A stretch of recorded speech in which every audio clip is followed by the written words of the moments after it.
Inter అయిపోయిందా? Engineering ఎక్కడ join అవ్వాలా అని ఆలోచిస్తున్నారా? స్కిల్ జెన్ లో జాయిన్ అవ్వండి. 100% జాబ్ సాధించండి. హాయ్ షగుప్తా. హాయ్. నాలుకేమో రకరకాల రుచులు కోరుకుంటది, గట్టేమో ఎంకరేజ్ చెయ్యదు. దీనికి దానికి రోజు యుద్ధం, పిల్లలకి పెద్దలకి అందరికీ కూడా. సో గట్ ఇష్యూస్ తో బాధపడుతున్న వాళ్ళకి మీరు చెప్పే సలహాలు? ఫస్ట్ ఆఫ్ ఆల్ గట్ హెల్దీగా ఉండాలంటే పాజిటివ్ థింకింగ్ ఉండాలంట. నేను చాలా మంది మనం తినే ఫుడ్ లో కరెక్ట్ ప్రాపర్ మీల్ తిన్నాము, టైంకి తిన్నామంటే నెక్స్ట్ డే మార్నింగ్ డెఫినెట్ గా మోషన్ అవుతుంది. చాలా మంది ఒక క్వశ్చన్ అడుగుతారు, నాకు ఇంకా ఆ ఫీలింగ్ పోలేదు మేడం, మోషన్ అయినట్టు అనిపించట్లేదు, వెళ్తున్నాను కానీ ఆ ఫీలింగ్ ఈజ్ నథింగ్ బట్ ఏంటి అసలు ఫీలింగ్ అంటే ఎంత ఉందో అది బయటకు వచ్చేస్తుంది, ఎలిమినేట్ అయిపోతుంది. మీరు తినే ఫుడ్ లో ఏమన్నా కరెక్షన్స్ చేసుకోవాల్సిందంటే కరెక్ట్ చేసుకుంటే డెఫినెట్ గా మోషన్, పేగుల్లో చెత్త అంతా పేరుకుపోయింది, ఉంచుకోవడం దానికి ఇష్టమా అండి? మరి దాన్ని తీసేసేయడం దాన్ని కూడా కష్టంగా పెట్టుకొని దాన్ని రాళ్ళలాగా మార్చి దాన్ని పైల్స్ కింద కన్వర్ట్ చేసేది ఎవరు? మీ బ్రెయిన్. మీ బ్రెయిన్, మీరు తినే ఆహారాలు, మీ ఓవర్ థింకింగ్, వాటిని కరెక్ట్ చేసుకోండి. నేను ఒకటే అంటే గట్ ఇష్యూ అనేది మన బాడీలో సెకండ్ బ్రెయిన్ గట్. మన పేగులు సరిగా లేవు అంటే డెఫినెట్గా మన ఫేస్ రిప్రజెంట్ చేస్తుంది. ముఖం మీద పింపుల్స్ రావడము, ముఖం అంతా పాడైపోవడము, మంగుమచ్చలాగా రావడము, బాడీలో నుంచి ఒక కైండ్ ఆఫ్ స్మెల్ రావడము, ఇవన్నీ గట్ హెల్దీగా లేవు అని. గట్ ఎందుకు హెల్దీగా లేదు? మనం తినే ఆహారం కరెక్ట్ లేదు కదా. Main thing throughout the day water బాగా తాగండి అంట నేను. ఏముందండి, తిన్న ఫుడ్ ఈజీ డైజెషన్ అయిపోతుంది, బ్లడ్ కింద కన్వర్ట్ అవుతుంది, దాని ఎనర్జీ కింద కన్వర్ట్ చేసుకుంటుంది, మిగతా చెత్త అంతా ఎలిమినేట్ అయిపోతుంది. ఎలిమినేట్ అవ్వాల్సిందే. ఆ ఎలిమినేట్ అవ్వడానికి మనం కూర్చొనే ఉన్నాం, పని చేస్తా కూర్చొని పని చేస్తాం, నిలబడి అటు ఇటు తిరగడము, ఎక్సర్సైజ్ చేయడము, పని ఏదైనా సరే అండి. ఇప్పుడు మిషన్ నడుస్తూ ఉండాలి, ఒక మనిషి తిరుగుతూ ఉండాలి, తింటూ ఉండాలి, డైజెషన్ చేసుకోవాలి, వీటన్నిటిని కరెక్ట్ చేసుకోవాలంటే బ్రెయిన్ కూడా చాలా సహకరించాలి. మనం ఓవర్ తిన్నాం, హెల్దీ ఫుడ్ తిన్నాం, వర్క్ కూడా బాగానే చేసుకుంటాం, కానీ ఓవర్ థింకింగ్ అవుతుందో లేదో, నిన్న మోషన్ అవ్వలేదు ఈరోజు అవుతుందో లేదో, ఇదే లైక్ సెల్ఫ్ నెగటివ్ టాక్స్ ఎక్కువ అయిపోయింది. పెద్ద డిస్కషన్ అనేది పెద్ద డిస్కషన్. ఇంట్లో అందరూ మోషన్ రెగ్యులర్ గా వెళ్తుంటారు, వాళ్ళకి అది మోషన్ రాని వాళ్ళకి మిగతా వాళ్ళందరూ ఎట్లా కనపడతారు అంటే విలన్ లాగా కనపడతారు. అంటే ప్రాబ్లం ఉండే వాళ్ళకి అలాగే అనిపిస్తుంది, ప్రాబ్లం లేని వాళ్ళకి వీళ్ళని చూస్తే అట్లా అనిపిస్తుంది. ఫస్ట్ ఆఫ్ ఆల్ మనల్ని మనం కరెక్ట్ చేసుకోవాల్సింది ఏంటంటే ఓవర్ థింక్ చేయొద్దు. మీరు తిన్న ఫుడ్ ఈజీగా డైజెషన్ అవుతుంది, ఈజీగా ఎలిమినేట్ అవుతుంది. అవ్వాలంటే దానికి రెగ్యులర్ యోగా చేయాలి. నేను ఒకటే చెప్తాను, ప్రతి గట్ ఇష్యూ ఉండే వాళ్ళు రెగ్యులర్ యోగా చేయండి దయచేసి. యోగా మలాసన్ అంటారు. మనం కూర్చొని ఇప్పుడు గట్ ఇష్యూస్ ఈ మధ్య కాలంలో ఇన్ని అవ్వడానికి మెయిన్ రీజన్ వెస్ట్రన్ వాష్రూమ్స్. మనం ఇండియన్ కల్చర్ ఏంటండి, మనం మంచిగా పాతకాలంలో అసలు చెమ్ములు తీసుకుని వెళ్ళేవాళ్ళు. మలాసన్ అంటే ఈజ్ నథింగ్ బట్ మనం కూర్చునే పొజిషన్ని, మనం మోషన్కి వెళ్ళే కూర్చునే పొజిషన్ని మలాసన్ అంటారు. ఆ మలాసన్ చేయడం వల్ల ఆ థై ప్రెజర్ పొట్ట మీద పడి పొట్టలో కొద్దిగా హీట్ జనరేట్ అయ్యి ఆ హీట్ వల్ల మిగతా ఫుడ్ అంతా మంచి ఫుడ్ అయితే బాడీలోకి వెళ్ళిపోతుంది, రిమైనింగ్ చెత్త అంతా ఎలిమినేట్ పేగుల్లోకి వచ్చి రెడీ అయ్యి చేస్తుంది అనమాట. రెడీ చేసి ఫ్లష్ చేసేస్తుంది. మలాసన్లో కూర్చోవడం వల్ల మనకి అరిపాదం నుంచి బ్రెయిన్ వరకు ప్రతి సిగ్నల్స్ మీ లోపల ఉన్న మలం అంతా క్లీన్ చేయడానికి రెడీగా ఉంది బాడీ అని చెప్పడానికి దాన్నే మలాసన. పాతకాలంలో వాటర్ తాగేటప్పుడు కూడా తినేటప్పుడు కూడా అదే పొజిషన్ లో కూర్చొని పాత ముసలి వాళ్ళ బామ్మల వాళ్ళని చూస్తే తాతగారు వాళ్ళందరూ అదే పొజిషన్ లో కూర్చొని నీళ్ళు ఎప్పుడు తాగినా మలాసనలో కూర్చొని తాగండి డెఫినెట్ గా. నేను చాలా వరకు లఘుశంఖ ప్రక్షాళన ఒక ప్రొసీజర్ ఉంటుంది యోగాలో, మనం వీక్లీ వన్స్ అలా చేయిస్తాము. అది మలాసనలో కూర్చొని వాటర్ తాగిచ్చి చేస్తాం అనమాట. ఎవ్రీథింగ్ మీరు త్రూఅవుట్ ద డేలో వాటర్ తాగేది కూడా మలాసనలో కూర్చొని వాటర్ తాగండి. Malasana is a beautiful sign. మీరు అసలు మీ గట్ ఇష్యూస్ రావు, ఫిక్స్ అయిపోండి. మీరు ఆల్రెడీ ఉన్నాయి గట్ ఇష్యూస్ బట్ చాలా ఫేస్ చేస్తున్నారు. అలాంటి వాళ్ళకి బెస్ట్ థింగ్ ఏంటంటే తినే ఆహారంలో ఎక్కువగా ప్రోటీన్స్ తినే వాళ్ళు ఉంటారు. చాలా మందికి ఏంటంటే ప్రోటీన్ డైట్ ఎవరు చేస్తున్నారు? మీరు ఎక్కడైనా వీడియోలు చూడండి, ప్రోటీన్ డైట్ తినండి అనే వాళ్ళు జిమ్ చేస్తుంటారు, అక్కడ హెవీ జిమ్ చేస్తుంటారు. అలాంటి వాళ్ళు ప్రోటీన్ తినాలి. మీరు తింటున్నారు ప్రోటీన్, బ్యాలెన్స్డ్ ప్రోటీన్ తినాలి. మీరు చేస్తున్నారు వర్కౌట్, జీరో వర్కౌట్, తింటున్నారు హై ప్రోటీన్, ఏం ప్రయోజనం? కరెక్ట్. బ్యాలెన్సింగ్ ప్రోటీన్ ఉండాలి. డైలీ రిక్వైర్మెంట్కి ఏం కావాలో అన్నీ కావాలండి. ప్రాపర్ న్యూట్రిషన్, ఈరోజు కార్బ్స్ కావాలి, విటమిన్స్ కావాలి, మినరల్స్ కావాలి, ఎవ్రీథింగ్ ఈ రోజుకి మీల్లో ప్రాపర్గా అందాలి. ఓన్లీ ఇంత ప్రోటీన్ పెట్టుకొని తక్కువ రైస్ పెట్టుకొని కర్రీ అస్సలే పెట్టుకోకుండా తింటే ఏం బ్యాలెన్స్ అవుతుంది? మీరు వర్కౌట్ చేసే వాళ్ళు హెవీ ప్రోటీన్ తినండి, వాళ్ళకి కావాల్సిన వాళ్ళ క్యాలరీస్ వాళ్ళకి ఐడియా ఉంటుంది, వాళ్ళు ఎన్ని తినాలో వాళ్ళకు. సో వర్కౌట్ చేయని వాళ్ళు బ్యాలెన్స్డ్ మీల్స్ తీసుకోండి. బ్యాలెన్స్డ్ మీల్స్, కీరా కట్ చేసుకుని తినండి, బీట్రూట్ తినండి, క్యారెట్ తినండి, వీటన్నిటి గట్ ఫ్రెండ్లీ ఫుడ్స్. ఇవన్నీ హెల్తీ ఉంటాయి. గట్లో గుడ్ బ్యాక్టీరియా ఫామ్ అవ్వాలి, గట్ నుంచి ఫ్లష్ అవ్వాలి. ఏంటి అసలు నాలుక దగ్గర నుంచి పేగుల వరకు మోషన్కి వెళ్ళేప్పుడు ఇదంతా ఇదే గట్. నాలుక నుంచి బాగా నమలాలి. ఫస్ట్ అన్నం తింటుంటే బాగా నమలండి. నువ్వు చూసేయండి. ఇక్కడ మొబైల్ పెట్టుకుని అన్నం నమిలేరనుకో, నమిలినట్టు ఉండదు. మరి దయచేసి మొబైల్ పక్కన పెట్టండి. గట్ ఇష్యూ ఉండే వాళ్ళకి చెప్తున్నాను, ఉన్న వాళ్ళకి లేని వాళ్ళకి ప్రతి ప్రతి ఒక్కరు ఒక్కరు కూడా యాక్చువల్లీ పొద్దున్నే లేచి మంచిగా వాటర్ తాగడం స్టార్ట్ చేయండి. మలాసంలో కూర్చొని హాట్ వాటర్ అండి, నార్మల్ వాటర్, మార్నింగ్ లేచి నుండి కొద్ది లూపం వాటర్ తాగండి. దాని తర్వాత నుంచి నార్మల్ వాటర్ తాగొచ్చు. సో అన్నం నమిలి తినండి, నమలండి బాగా.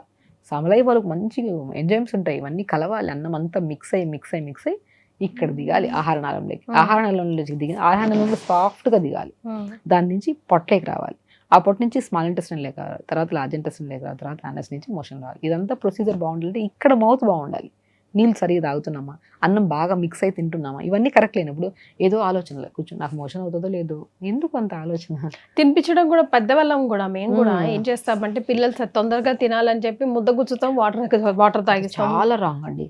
పిల్లలకి అన్నం పెట్టి నీళ్లు పెట్టేయడం అనేది గట్ అనేది చాలా వీక్ అవుతుంది. వాళ్ళకి ఫ్యూచర్లో చాలా ఇష్యూస్ని ఫేస్ చేస్తారు. దయచేసి అన్నం మీకు తెలిసిన పద్ధతిలో చెప్తున్నాను, ఓవర్ థింకింగ్ చేయకండి. నిన్న కానీ మోషన్ ఈరోజు అవుతుంది, ఎందుకంటే ఈరోజు ఆహారాన్ని మార్చుకున్నాం మనం, నీళ్లు ప్రాపర్గా తాగాం. సో పాజిటివ్ థింకింగ్ ఉంచుకోండి. నెక్స్ట్ డే ఖచ్చితంగా మోషన్ అవుతుంది. నాకు ఇంకా అవ్వలేదన్న ఫీలింగ్ ఎందుకు పెట్టుకుంటాం, డెఫినెట్ గా అవుతుంది. ప్రిపేర్ చేయండి, బాడీని ప్రిపేర్ చేయండి. నెక్స్ట్ డే మార్నింగ్ డెఫినెట్ గా అవుతుంది మోషన్. ఆ థాట్ ఈరోజు నీళ్ళు ప్రాపర్ గా తాగండి, ప్రాపర్ ఫుడ్ తీసుకోండి, ఆకుకూరలు బాగా తీసుకోండి, వెజిటబుల్స్ బాగా తీసుకోండి, జావ తీసుకోండి, రాగి జొన్న సజ్జ బార్లీ 4 కలిపి పెట్టి పౌడర్స్ దాన్ని జావలాగా చేసుకొని తీసుకోండి. రెగ్యులర్ 2 జామకాయలు మంచి పచ్చి జామకాయలు దొరికితే హ్యాపీగా తెచ్చుకుని అసలు మీకు ఇంకేం రెమెడీ పని చేయదండి. చెప్తున్నాను జామకాయలు తినండి, గట్టి హెల్దీగా ఉంటుంది. బీట్రూట్, క్యారెట్స్, కుకుంబర్, మునగాకు పౌడర్ చేసి పెట్టుకోండి. నేను చాలా మంది చెప్తుంటాను, గట్ ప్రాబ్లమ్స్ ఎవరికన్నా ఉన్నాయా, మునక్కాయలు 4-5 మునక్కాయలు తెప్పించి ఉడకబెట్టండి, దాని గుజ్జంతా తీసేసి ఎండబెట్టేసేయండి. దాని సేమ్ మోతాదంతా మునగాకు తెప్పించుకొని 2 ఎండబెట్టుకుని పౌడర్ చేసి పెట్టుకోండి. ఆ పౌడర్ని డైలీ లంచ్ డిన్నర్ తర్వాత పావు స్పూన్, ఓవర్ హీట్ ఎక్కువ చేస్తుంది అనమాట కొన్ని కేసెస్లో. పావు స్పూను 2 కలిపి పౌడర్ చేసుకొని పావు స్పూన్ పల్చటి మధ్యలో కలుపుకొని తాగండి. ఎందుకు గట్ క్లియర్ అవ్వదో చూద్దాం. దాంతోపాటు నీళ్లు బాగా తాగాలి. అన్ని బాగా చేస్తున్నాం కానీ మైండ్ సెట్ సరిగా లేకపోతే మోషన్ మొదటికి వస్తుంది. మీరు అంతా బాగానే చేస్తున్నారు కానీ నాకు ఇంకా ఫీలింగ్ అవ్వలేదు మోషన్, అది అసలు ఆ ఫీలింగ్ అది గట్ అంత క్లీన్ అయిపోయింది. కొంతమంది గంటలు కూర్చుంటా ఉంటారండి వాష్రూమ్. చాలా రాంగ్ అండి. అసలు గట్ గురించి మాట్లాడాలంటే మనకి ఒక వీడియోలో సరిపోదు, గంటలు మాట్లాడాలి మనం కూడా. ప్రాబ్లమ్స్ కూడా అంతలే ఉన్నాయి. గట్ ఇష్యూ ఉన్న వాళ్ళు దయచేసి చెప్తున్నాను ప్రతి ఒక్కరికి, మంచి ఆహారం తినండి, పాజిటివ్ థింకింగ్ ఉంచుకోండి. అవ్వలేదు మీరు ఏం తిన్నారో అదే అవుతుంది ఖచ్చితంగా. మీరు ఏం తినలేదు, లేట్గా తిన్నారు, నీళ్ళు సరిగా తాగలేదు, తింటున్నప్పుడు కూడా నెగిటివ్గా తిన్నారు, నెగిటివ్ ఆలోచనలతో తిన్నారు, మొబైల్ చూస్తూ తిన్నారు, ఇవన్నీ కరెక్ట్ చేసుకోకుండా మార్నింగ్ మోషన్ అవ్వాలంటే ఎక్కడి నుంచి అవుతుంది? సో మార్నింగ్ మోషన్ అవ్వాలంటే డెఫినెట్గా టైంకి ఫుడ్ తినండి, వాటర్ ప్రాపర్గా తాగండి, ఆకుకూరలు వెజిటబుల్స్ బాగా ఉండేటట్టు చూసుకోండి. సో ప్రతి మీల్ కలర్ఫుల్గా కాదు, మన కళ్ళకి హెల్దీగా యాక్టివ్గా మంచిగా అనిపించాలి. అలా నమిలి తింటూ చాలా ఈజీ అండి గట్ని క్లీన్ చేయడం. అది క్రానిక్ అయిపోతే మళ్ళీ మనం ఎంత హెల్దీగా చేసినా కొద్దిగా టైం పడుతుంది. అది కూడా మనం యాక్సెప్ట్ చేయాలి. ఎందుకంటే 1 రోజు 2 రోజుల నుంచి రాలేదు, ఇది ఎన్నో నెలల నుంచి ఉంది ప్రాబ్లం. సో ఈ రోజు చేసిన వెంటనే ఈ రోజు హెల్దీ తినేసి రేపు మార్నింగ్ మోషన్ అవ్వాలంటే ఎప్పటి నుంచో స్ట్రక్ అయిపోయింది కదా. అది క్లీన్ చేయాలి. డైలీ ఇల్లు క్లీన్ చేసుకోవడం చాలా ఈజీ. ఒక నెల తర్వాత మనం ఇంటికి వెళ్ళి క్లీన్ చేయడం అంటే 4-5 మంది ఉండాలి. అందరు వచ్చి దాన్ని పరిశుభ్రం చేసి మూల క్లీన్ చేయాలి. సేమ్ ఎగ్జాక్ట్లీ 1-2 months నుంచి ఉన్న ప్రాబ్లం కదా. ఒకటేసారి ఎక్కడి నుంచి క్లీన్ అవుతుంది? దానికి అంత ఆహారం మంచిగా వెళ్ళాలి, అంత పరిశుభ్రం కరెక్ట్గా వెళ్ళి నీళ్ళు కరెక్ట్గా వెళ్తే అప్పుడు పర్ఫెక్ట్గా క్లీన్ అయిపోతుంది. అప్పుడు పండుగ చేసుకోవచ్చు మనం కదా. ఇల్లు అంత క్లీన్ అయిన తర్వాత పండుగ చేసుకుంటాం. అలాగా ఎప్పటి నుంచో ఉన్న ఇష్యూ తగ్గడానికి కూడా కొద్దిగా టైం పడుతుంది. స్పేస్ ఇద్దాము, మంచి ఆహారం తిందాం, పాజిటివ్గా ఉందాం. మోషన్ ఉంది వెళ్ళిపోతుంది, అవ్వకుండా ఉంటుంది, అయింది లోపల ఉంచుకోవడం దానికి ఇష్టమైంది. సో అది క్లీన్ అవ్వడానికి ఇట్ విల్ టేక్ టైం. ఎప్పటి నుంచి ఉన్న ఇష్యూ కదా. అసలు ఇప్పుడు క్లీన్ అవ్వలేదండి, ఈ రోజు మోషన్ రాలేదు, ఇంటేక్ ఆపేసేస్తారు కొంతమంది. అది పెద్ద రాంగ్ యాక్చువల్లీ. అది కూడా రాంగ్. ఇది క్రానిక్ ఇష్యూస్ అండి, అది మనం ఇండివిజువల్ గా చెప్పొచ్చు. ఇప్పుడు ఒక కేసు ఉంది, గట్ ఎందుకు క్లీన్ అవ్వలేదు, మేబీ ఇంకొక రీజన్ కూడా ఉంటుంది. వాళ్ళకి హార్మోనల్ ఇంబ్యాలెన్స్ ఉందా, లేదంటే నిద్ర లేదా, ఇంకేమైనా ఇష్యూస్ ఉన్నాయి, అవి చూసి మనం డయాగ్నోస్ చేసి వాళ్ళకి పర్ఫెక్ట్ రెమెడీ చెప్పొచ్చు. గట్ అనేది ఒక్కొక్కరికి ఒక ప్రాబ్లం, ఒకరికి బాగా అవుతుంది, ఒకరికి బాగా అవుతుంది, ఒకరు 2-3 సార్లు అవుతుంది, ఒకసారి అసలు 3 రోజులకు ఒకసారి అవుతుంది, కొంతమంది వారానికి ఒకసారి అవుతుంది. డిపెండ్స్ అపాన్ వాళ్ళ కేసుని బట్టి ఏ రీజన్ తెలుసుకొని వాళ్ళ బాడీకి సహకరించే రెమెడీ చెప్తే విత్ ఇన్ 3 days ఫ్లష్ అయిపోతుంది. అది విల్ టేక్ టైం. బట్ కొన్ని క్రానిక్ కేసెస్లో పూర్తి టైం తీసుకోవచ్చు. ఈ లేదు చిన్న చిన్న పిల్లలు ఉంటారు చూడండి, వారమైన ఆ పిల్లలు మోషన్ పిల్లలు వస్తారు మన దగ్గరికి, ఒకటే రెమెడీ ఫస్ట్ ఫ్లష్ అయిపోతుంది, అంతే. అది వాళ్ళని చూసి మనం చెప్తాము. సో ఎందుకంటే బాడీ అండి, మనం ఏదో రెమెడీ విన్నాము ఫాలో అయిపోయాము, అది పని చేయలేదంటే డిప్రెషన్లోకి వెళ్ళిపోవడం. ఒక్కొక్క బాడీ ఒక్కొక్క తత్వం. నాకు పడిన జామకాయ మీకు పడకపోవచ్చు, మీకు పడిన బీట్రూట్ నాకు పడకపోవచ్చు. మరి గట్ అనేది different kind of thing. So అది మనం individual చూసుకొని ఒక్కసారి డాక్టర్ని కన్సల్ట్ అయ్యి ఒకసారి ఆ రెమెడీ మనకు ప్రాపర్ గా ఫాలో అయిపోతుంటే ఆ ప్రాబ్లమ్స్ ఉండవు. కొంతమంది షకీఫ్ సాగర్ వేడి చేసిందండి, వేడి వల్ల వేడి చేస్తే నాకు మోషన్ రాదంటారు. వాట్ ఈస్ దిస్ వేడి ఆల్ అబౌట్? వాతం అండి, ఇప్పుడు వాత పిత్త కఫ అంటారు కదా, మన నాడి చూస్తాం, నాడి చూసి వాళ్ళు ప్రాపర్ డయాగ్నోస్ చేస్తాం. వాతం అంటే వాళ్ళకి ఏం తిన్నా ఓవర్ హీట్ ఎక్కువ అయిపోతుంది, వాళ్ళ బాడీ మెకానిజం అలాంటిది. అలాంటి బ్యాలెన్స్డ్ మీల్స్ తీసుకోవాలి వాళ్ళు.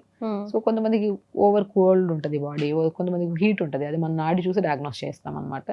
సో అలాంటి వాళ్ళకి ఫుడ్ అనేది కంప్లీట్ మార్చుకోవాలి. అందుకని ఫుడ్ ఎలర్జీ టెస్టులు ఉంటాయి, కొన్ని టెస్టులు చేసి కొన్ని పడతాయి కొన్ని పడవు అని చెప్పేసి చెప్పడానికి ఇది వాతం ఉందా, బాడీ బ్యాలెన్స్డ్ ఉందా, లేకపోతే ఇంబ్యాలెన్స్ ఉందా, వాళ్ళని చూసి మనం చెప్పచ్చు అనమాట. సో ఎవ్రీథింగ్ మన చేతిలో ఉందబ్బా, డాక్టర్ గైడెన్స్ తీసుకొని పర్ఫెక్ట్ గా ఫాలో అయ్యామంటే ఏ ప్రాబ్లము ఉంటుంది. సెట్ అయిపోతుంది. Right, thank you. Thank you.